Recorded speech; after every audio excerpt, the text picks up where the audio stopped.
So you will probably notice that I did something a little bit different this time. I've got an entry question, and I'm actually hoping to do this on a regular basis.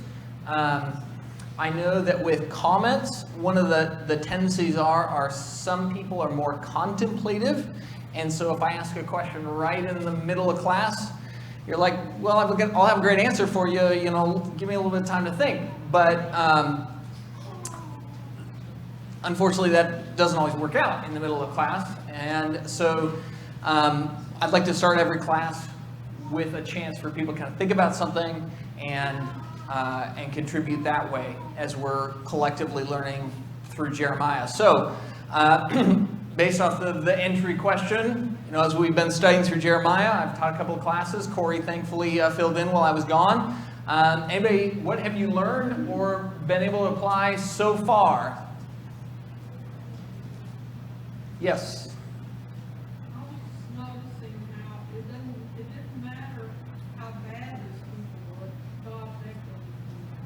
Yeah. That's a great point. We would kind of look at them and probably just be like, these folks are hopeless, right? Yeah. You just raised your hand.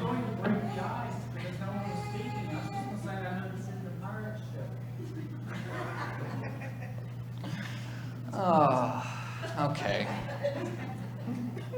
Anybody have any thoughts on the actual question, not the pirate ship? Well, they consider that, well, he's been a young man and not qualified for the job. God didn't say, you be qualified for it if you do what I say. So it's kind of not, it's not about you. Mm-hmm. I mean, as far as Jeremiah is concerned, he's just a messenger. He's told to go say these words. If he's not responsible for the outcome or to turn him or be a speaker, all he do is to tell them what God says to say to them. He's just the spokesperson. If I command you, you're qualified, Yeah. right?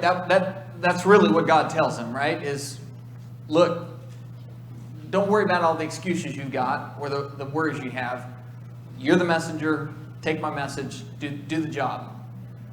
Any other thoughts? God will give you over to your sin.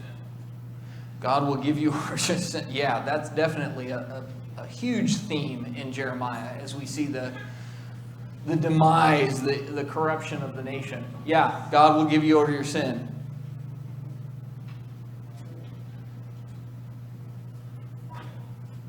Okay, well, as we're covering class tonight, in the handout I have Jeremiah 7 through 10. I think that was overly ambitious, so I'm only going to plan on doing 7 through 9. And but that firmly puts us still in this first section, which is really one thematic idea: warnings to a disobedient people, to that southern nation of Judah. I always put a slide at the end, but you wouldn't know this, because if I run out of time, I skip this slide. The reading for next week is chapter 10 through 13. So instead of putting it at the end, I'm going to tell you right up front, as you're preparing for class each week, this is the reading for next week will be chapter 10 through 13. So now we're in chapter 7 through 9. In chapter 7, one of the primary things that I think gives context to what is being said is the fact that when Jeremiah goes to give this speech, he does so at the gate of the Lord's house, meaning he's to go to the temple where people are worshiping and present this message. It is not like John the Baptist, who is out in the wilderness and people go to him. Jeremiah is going to them. And if he's going to the temple, he's going to people who are religious. By definition, the temple is a place of religious, spiritual focus. And so the people that he's preaching to are people who are committed to being religious at the least. But as we've seen previously, and will continue to see, that the nation is very corrupt. It's not that they've stopped worshiping Jehovah. It's not that the temple is gone yet, although that's in their future, because Jeremiah wrote another book called Lamentations that is about the destruction of that. But at this time, they're trying to really keep their hand in both pots. We worship God, but we also have all of these idols under every green tree and on every hill. And so, as we look at chapter 7, one of the key ideas that I think is important for us to understand is that he's preaching to a religious people who would say, oh yes, we worship Jehovah. They're headed to the temple. They're walking in through the gates. They're going with their sacrifices, their offerings for whatever festival is going on or feast at the time. And they're saying, yes, we're here to worship Jehovah. And Jeremiah's message will be a very harsh one. It begs the question, every culture has its own dangers, right? So an irreligious culture, one where atheism or just simply, agnosticism, where people just, I don't know, and I just live my life, that has its own obvious dangers when people are not interested in spiritual things. But there is also a danger in being in a highly religious society that is not focused on truth. So, as we look here in chapter 7, if you've done the reading ahead of time, there are some major themes that come up in chapter 7 in particular. What are some of the spiritual dangers that Jeremiah will highlight and warn against in a religious culture? Now, I will put it this way too. Kentucky is a more religious culture within at least the nation of America than other parts of America. What's the danger of that, of being in a religious culture? Well, if we take the position that the religious culture is correct, and you run with that, then you become a false teacher. Okay, so you have the danger of a false religion coming in, and you just run with it. Yeah. Well, there's people that don't even realize that they're worshiping or following a religion. It's like the word fan, short for fanatic. And yet you have people that are, completely absorbed, to use your word, fret, about something, and it completely consumes their life. And so, in a way, they're worshiping it, but it's not like an official religion. So there's a lot of people that do that, and there's sort of this religious society, but it's not, what we would say is an act of worship. Okay. That makes sense. So there's a level of religiousness that is not the same as being correct, but they're active in some sort of fanaticism. Yeah, I guess. that Yeah. makes a lot. This is related to the other points, but one thing you can have is a false sense of security if you sincerely believe you're correct, but in fact you're not. Mm-hmm. And I think Jeremiah will bring that out. One of the major things that he will rail against with the false prophets is that they say, peace, peace.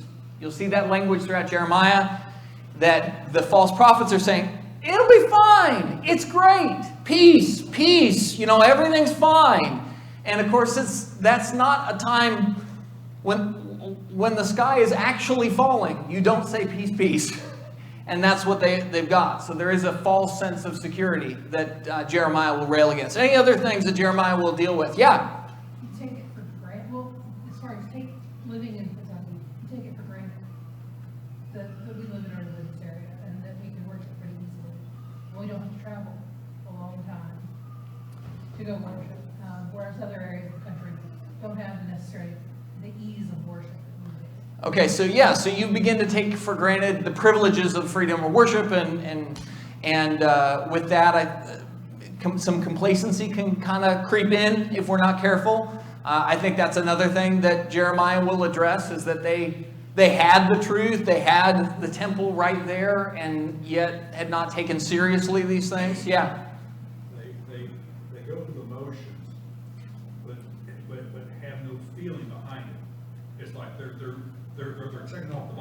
but they don't have any faith.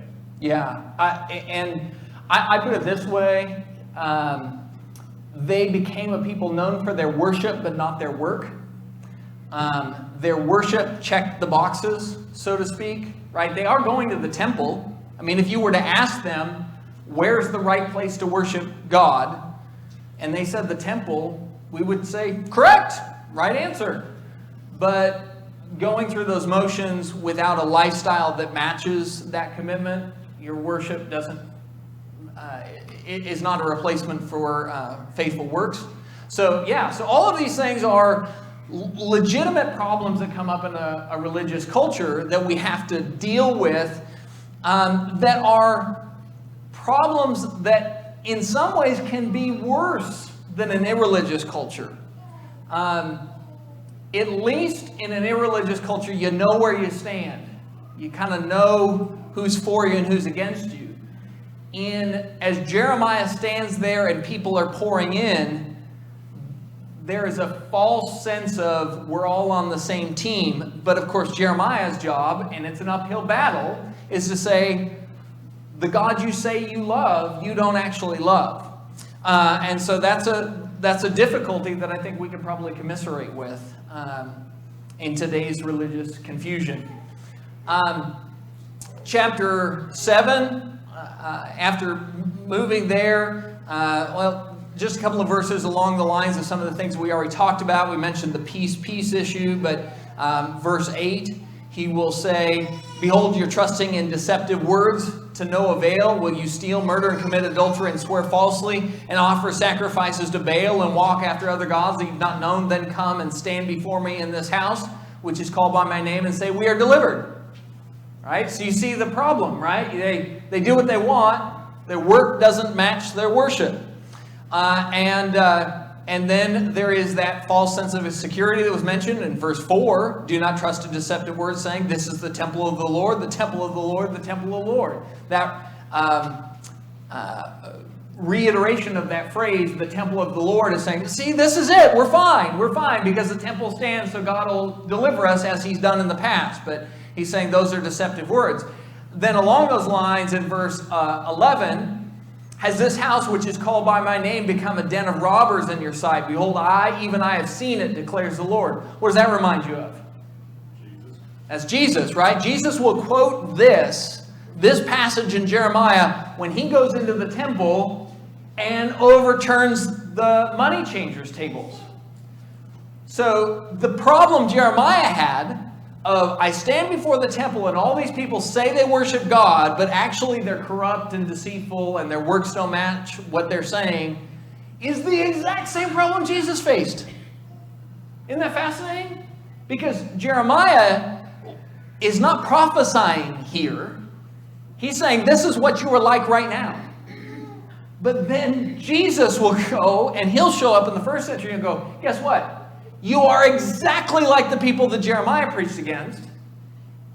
And the interesting thing in that context is Jeremiah preached against those people, and eventually their punishment was what? What's the ultimate punishment that Jeremiah is going to lead them towards? Slavery. That's right. Slavery and destruction of the temple and destruction of Jerusalem.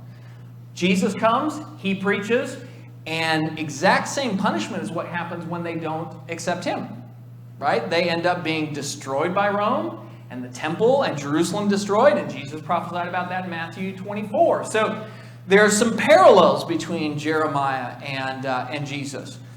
So then moving to verse 16, he's going to give an injunction to Jeremiah, which is quite a surprising one. As for you, do not pray for this people, do not lift up cry or prayer for them, and do not intercede with me, for I do not hear you. Do you not see what they are doing in the cities of Judah and in the streets of Jerusalem? This is a pretty unique prohibition. God specifically telling Jeremiah, don't pray for them. What are some applications of this?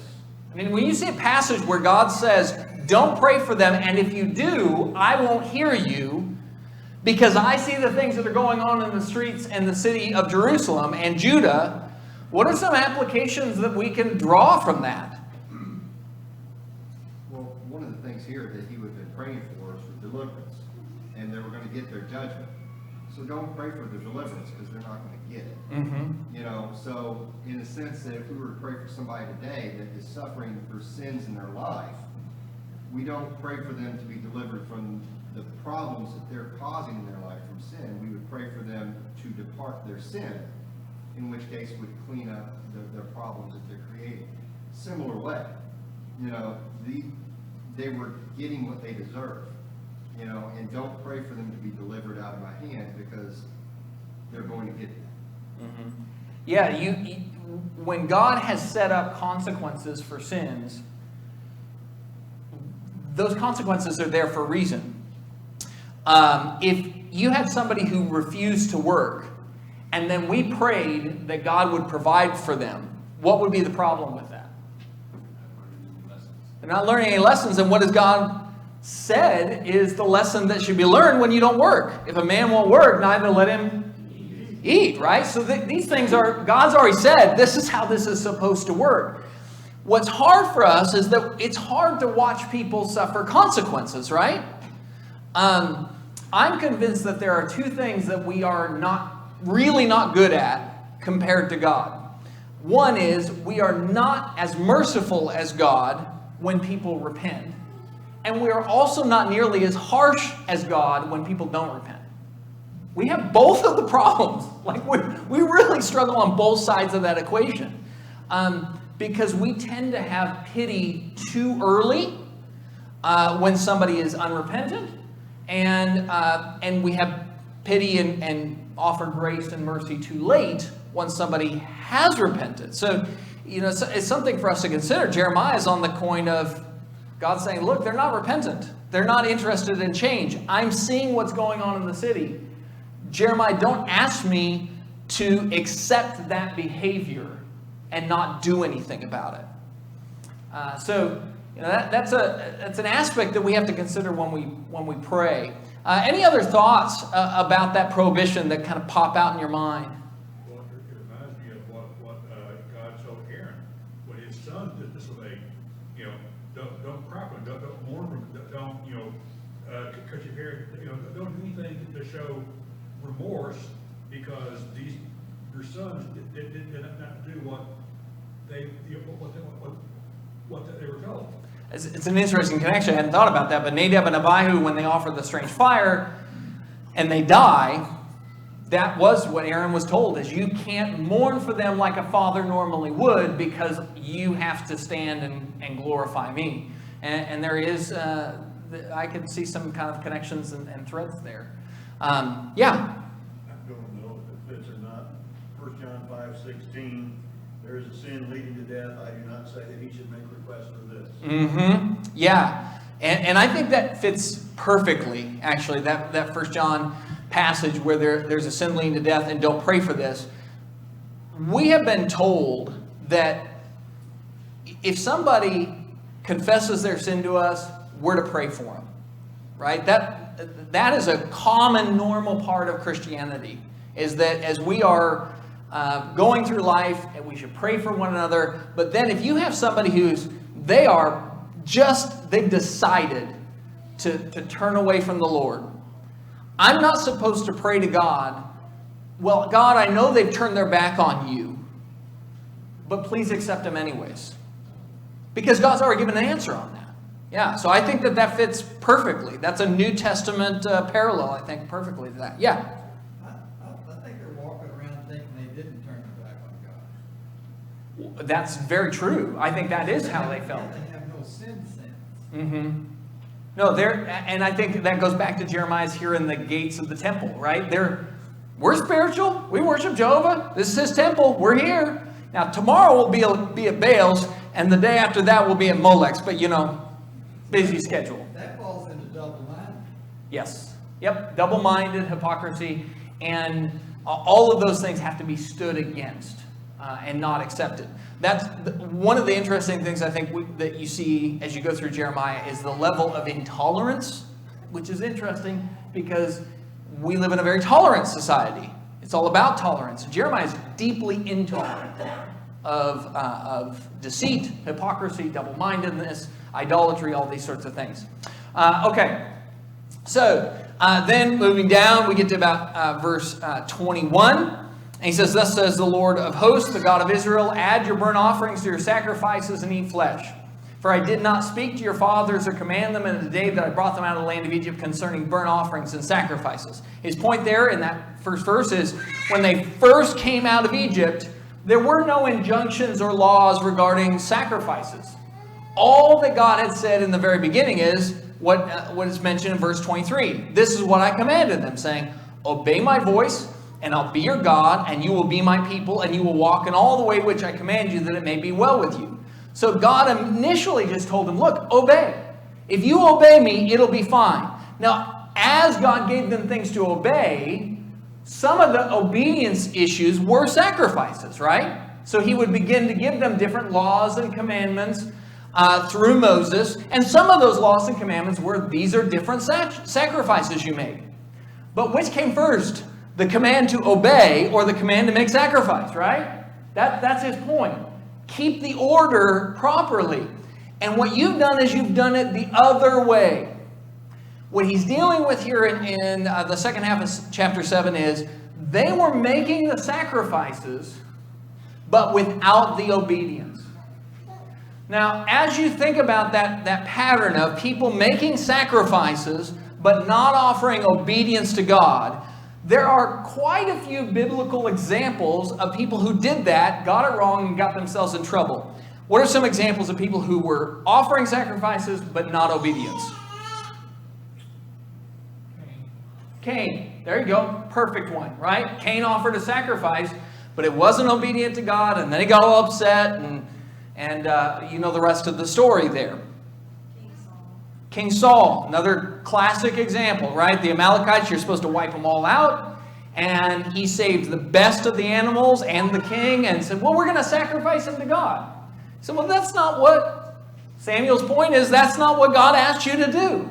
So you were offering the sacrifices but not offering obedience. And Saul actually has another one, right? And I don't know, actually, I jumped to that one. Were you thinking of a different one?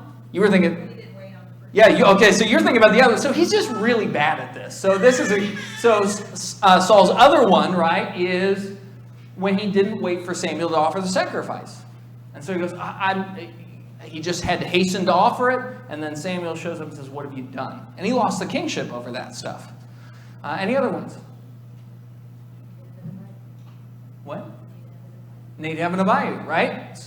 The offering of strange fire of Nadab and Abihu begins with offering. They were offering something to God. It just wasn't the right thing. And God cares more about obedience than he does sacrifice. And we see example after example after example of that in the Bible. Why should that matter to us? Let's leave a New Testament principle too, Ananias and Sapphira.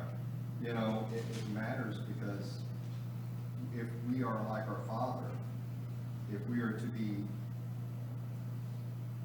bringing his light out in the world, then if we're not being obedient, you know, then what is the world seeing? Mm-hmm. What are we reflecting back? Yeah, you're right. New Testament example, Ananias and Sapphira, a perfect example.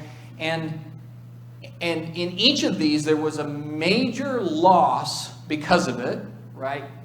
Cain gets kicked out of the land. Nadab and Abihu die. Saul loses the kingship. Ananias and Sapphira die. And it's laying out this principle so that you and I would understand God is serious about this stuff. And if we take the mentality that, well, as long as I'm worshiping God, the details don't matter. Or as long as I call upon his name and I call myself a Christian and I say I do things for Jesus, it doesn't matter what those things are. We're going to face some real problems, just the same way that those people did at that time. But you mentioned about if we did do anything, Jesus himself condemned people, or the people at the end, will say, you know, when do we see you hungry and naked, whatever? And because you didn't do the little things. Mm-hmm. Yeah, a lack of pursuing obedience in the small things. Yeah. To me, it's interesting too. Like we call him Lord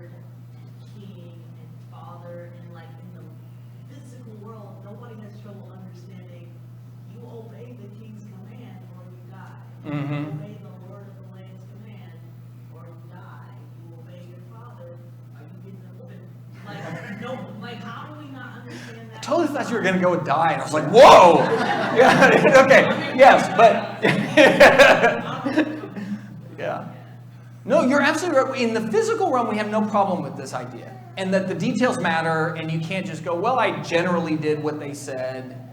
We get that, but when you connect it to spiritual things, we just throw that out the window, like it doesn't matter. Yeah, and so many of the issues that we talk about when it comes to how we worship and the things that the church does or the things that the church doesn't do, everything from the things that we do with our money to the things that we do in terms of our efforts and time, all of that ultimately comes down to that question of whose authority are we following, and does God care about the details? And so if he's king, he's king. You know, I agree. I think we don't have any problem with the concept in the physical world. It's just when you apply it over here to this spiritual realm where God's not physically standing over you with the executioner's robes or something like that. Yeah. Jesus in John, but if you love me, you'll keep my commandments. So people say they love Jesus, fine. He said, if you love me, do this. Mm-hmm. Yeah, there's that connection not just to fear, but also to love in that keeping the commandments. Anybody else have any thoughts? Yeah. This is abstract. Take a look at your slide up there. It's a mathematical equation. So if you got obedience times sacrifice, Yeah, I meant to do they that. have some kind of value, okay? Yeah. So let's say 1 is on and 0 is off. Mm-hmm. So if you have a 0 on obedience and a 1 on sacrifice, you got 0 times 1 is 0. That means whatever you're doing is rejected. Mm-hmm. But if you have a 1 on both of them, it's 1 times 1, it's on, so it's accepted. Mm-hmm. Yeah. And ultimately, obedience, if we are being obedient, is that going to involve some sacrifice? Of course, right? I mean, the two go hand in hand, and they have to. But the problem is when you get the second one, you're like, what? And ultimately what that comes down to is it's the outward showing of things. It reminds me a bit of the Pharisees who would broaden their phylacteries and have the long robes. And it's like, man, you guys fast all the time, way more than me, but you're not right with God. Yeah. You know, we use the term sacrifice through a 21st century viewpoint, where sacrifice is something that you suffer for or whatever. But if you look at the Hebrew word, sacrifice is a concept of giving God what he is due and what is owed him. It's not that by doing this, I'm giving up something. Mm-hmm. I'm returning to him what he deserves. Yep. Yeah. And that sacrifice means nothing if you aren't tying it to that concept, right? Yeah. Yeah, absolutely. So from there, we're going to move on to Jeremiah 8. Jeremiah 8, we will cover fairly quickly in that, and this is where I will say doing the reading will add a robustness to the class. So that's one of the reasons I'm going to try and do a better job of saying, hey, this is the reading to do ahead, because I think it will benefit everybody when we all do that. But in chapter 8, you get down about verse 6, and he says, no man repented of his wickedness, saying, what have I done? Everyone turned to his course like a horse charging into the battle. That is harder to say out loud than I thought it would be. The idea here is comparison to the war horse, and the war horse is trained to not think. It's purely instinctual, right? So they see the battle, and they don't worry or think about the cannons going off or the blades flashing. They're not worried about impending death. They just charge headlong in there purely because they're trained to not think about it, right? They're trained to be senseless and not self-examining. Well, you know, I'm not really sure this is a good idea to go towards this. I think I should go the other way. They're saying, Jeremiah is saying, that's what you become. You become people who are not introspective. You do not ask yourself the question, what have I done? And ultimately, as he goes through, these are the things that he lays out as all of these different sins that you commit. And there's a great many of them that are listed. He'll list things like down in verse 10, that everyone is greedy for gain, even the prophet, even to the priest. Everyone practices deceit. Verse 11, we'll talk about the superficial healing with peace. That there's no shame. They don't know how to blush. Verse 12. The pattern that we see in them is a people who don't stop to ask the question, what kind of a person am I becoming?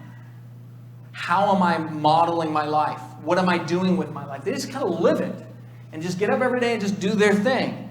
And it reminds me a lot of what we're told to do every time we take the Lord's Supper.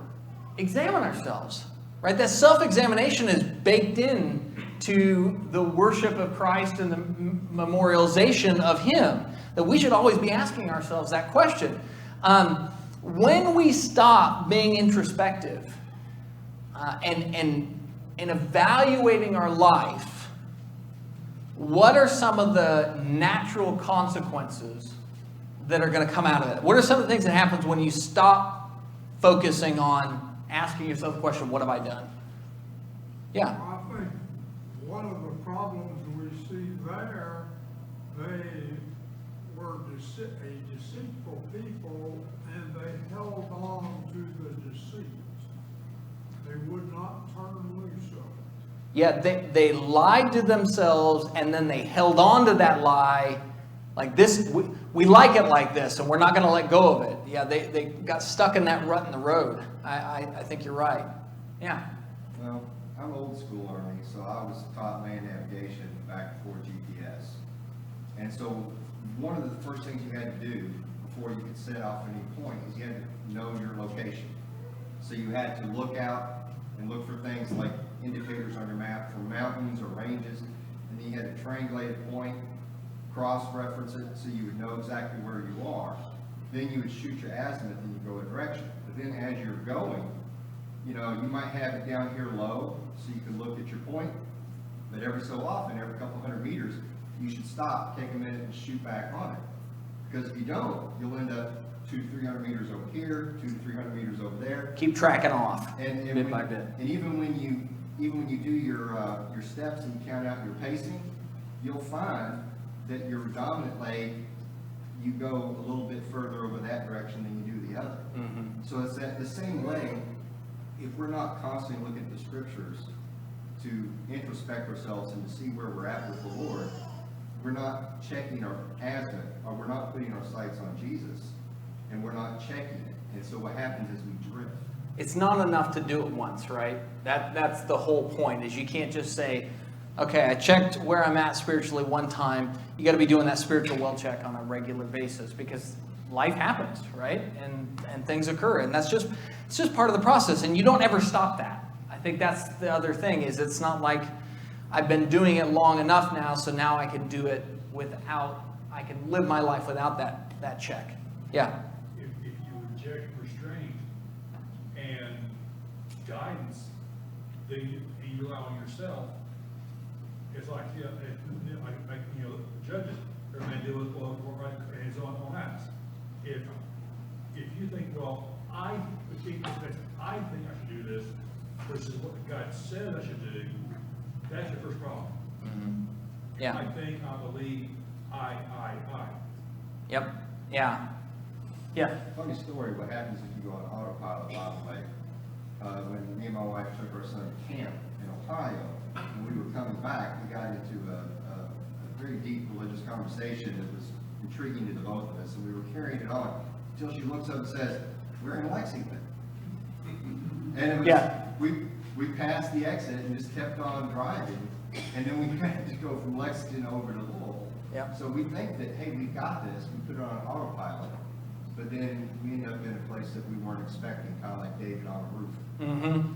Yeah, and I think one of the things that can be highlighted out of all this is it doesn't have to come from a place of insincerity or maliciousness, right? You can get in that spot. You can get yourself in Lexington through the best of intentions, right? You can get yourself in a place where you are not following God, and at no point were you malicious in that process. You just were not examining. And I think this is one of the struggles that we often have with talking with people in a religious culture is, but they seem so nice and so sincere. They're not mutually exclusive. Somebody can be wrong and sincere. We call them sincerely wrong, right? I mean, that happens all the time, and it happens to all of us all the time. So there's not some sort of contradiction between talking to somebody who is sincerely religious, sincerely spiritually minded, but has not made those self-assessment checks compared to the scripture, and has gotten themselves in the warhorse situation where they're charging right into the knives, and they don't know it. Okay, so then the last thing that we're going to look at is we'll look over at chapter 9. Chapter 9, all really of the section, chapter 9, 1 through 26, is committed to the idea of a lament or a mourning. Now, Jeremiah is very good at this. He's going to eventually write a book called Lamentations. So he's very good at mourning. It's a sad truth of his life that he lived a life where he became familiar with pain and sorrow and suffering and disappointment. That was a regular part of his life. And I might mention that in today's culture, what we would generally see would be the advice that if somebody was feeling a sense of disappointment and suffering and pain all the time, they say, oh, well, you need to make a change because God would want you to be happy. Well, in the case of Jeremiah, as far as I can tell, did not have a lot of happy moments in his life, but was deeply committed and faithful to God, and will go down as one of the great faithful ones. So sometimes being faithful to God means a lot of lamentation, and this world is not our home. But as we look here at chapter 9, just kind of everybody scan through the chapter and look at, and let's just look at and list some of the kinds of sins Jeremiah was lamenting that were going on in the nation at the time.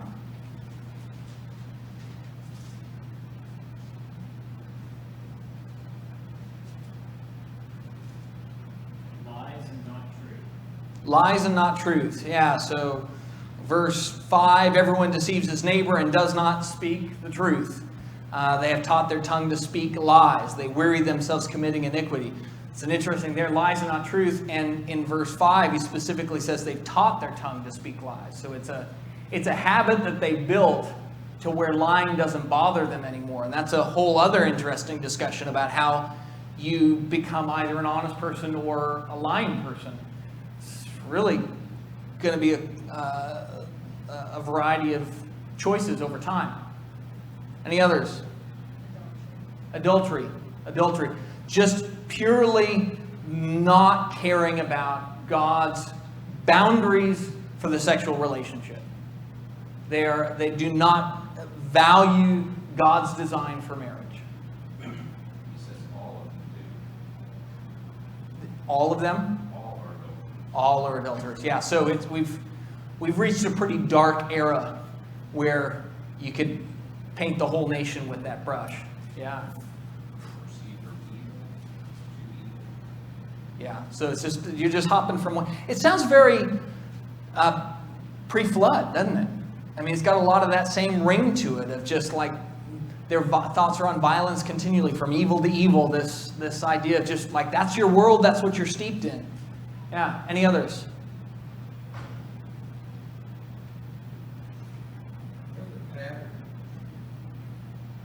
In 8, you've got people saying they're wise when they're not wise. And then you come over here to 9 on 12, and Jeremiah asks the question, who is the wise man who may understand this? Mm-hmm. They're basically saying, when you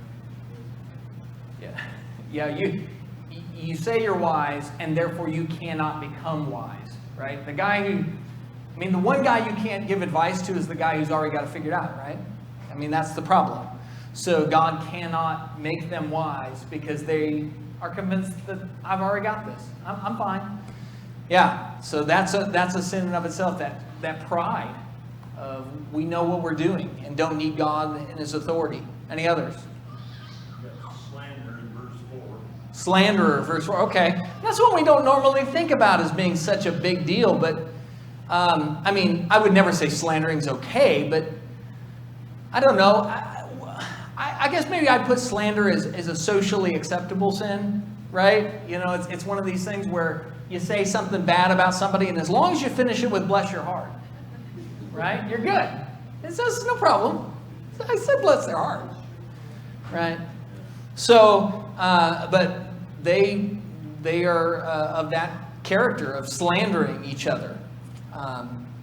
Yeah, any others? Because everyone deceives his neighbor. Yeah, so we move from love your neighbor as yourself to deceive your neighbor as often as you can. Yeah, so it's a big change there, yeah. The thing about being a deceiver, you have to be good at it in order to deceive. Mm-hmm. Practice makes perfect? Yeah. Is that what you're saying? Good point right there. I mean. Yeah, the more you do it, the better you get at it, so. And it's working. Yeah, it is working. They've made a culture of it. Yeah. Well, it makes me think of the New Testament passage where Jesus says that they're the children of their father, Satan, who was a liar from the beginning. So that's pretty much what they're being charged with here. Right. So who are they children of? Yep, absolutely. So, and so as you continue through chapter 9, there is this laying out and lament over their sin. Now, here's the interesting thing. Jeremiah's lamenting over their sin, but they aren't. And that's what I want to leave you with is, we have two choices in life.